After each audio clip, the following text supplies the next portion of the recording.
Il est 5h du matin et je suis tombé sur un article qui m'a choqué. J'ai même pas pris le temps de prendre mon micro-cravate, je vous ai pris le gros micro pour vous parler. Donc l'article qui m'a choqué, c'est celui-là. Cet article dit tout simplement que la Réunion n'a jamais été colonisée. Bon, analysons ça intelligemment. Ils disent que la Réunion n'a pas été colonisée parce qu'elle était inhabitée avant l'arrivée des Français. Ok, bon déjà, première erreur monumentale. La colonisation, ce n'est pas juste prendre une terre où il y a déjà des habitants. C'est imposer un système de domination. C'est exploiter, contrôler, dicter la vie des gens qui y vivent.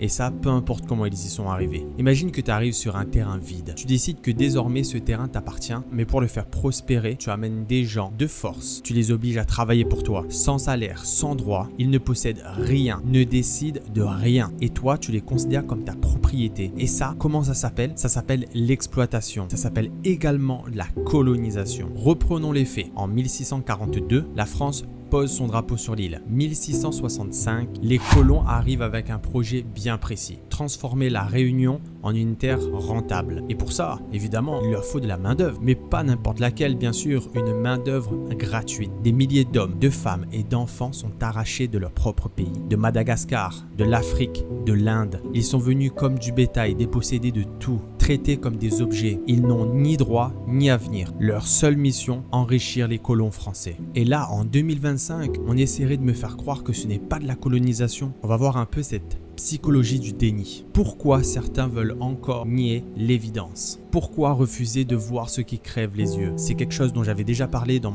une précédente vidéo, mais c'est ce qu'on appelle un biais de dissonance cognitive. Encore une fois, quand une vérité est trop inconfortable, trop dérangeante, alors certaines personnes préfèrent l'éviter, la tordre ou la fuir. Parce que reconnaître la colonisation de la Réunion, c'est accepter qu'il y a eu l'injustice, qu'il y a eu l'oppression et que certains, voire beaucoup, en ont bénéficié. Et ça, c'est pas agréable à entendre pour tout le monde. Il faut assumer son passé pour construire son avenir. Regarde bien autour de toi. Notre culture, notre cuisine, notre langue, nos visages, tout ça, c'est le fruit d'une histoire coloniale. D'une souffrance, oui, mais aussi d'une capacité incroyable à se relever, à transformer l'injustice en force. Nous ne sommes pas les victimes de notre passé. Nous sommes les héritiers d'une résilience. Nous avons pris cette histoire et nous l'avons transformée en quelque chose d'unique. Nous sommes réunionnais et notre force, c'est de ne jamais oublier. Alors, à ceux qui voudraient réécrire notre passé, à ceux qui préfèrent fuir la vérité plutôt que de l'affronter, les Réunionnais ont un message clair. Vous ne nous ferez jamais oublier d'où l'on vient.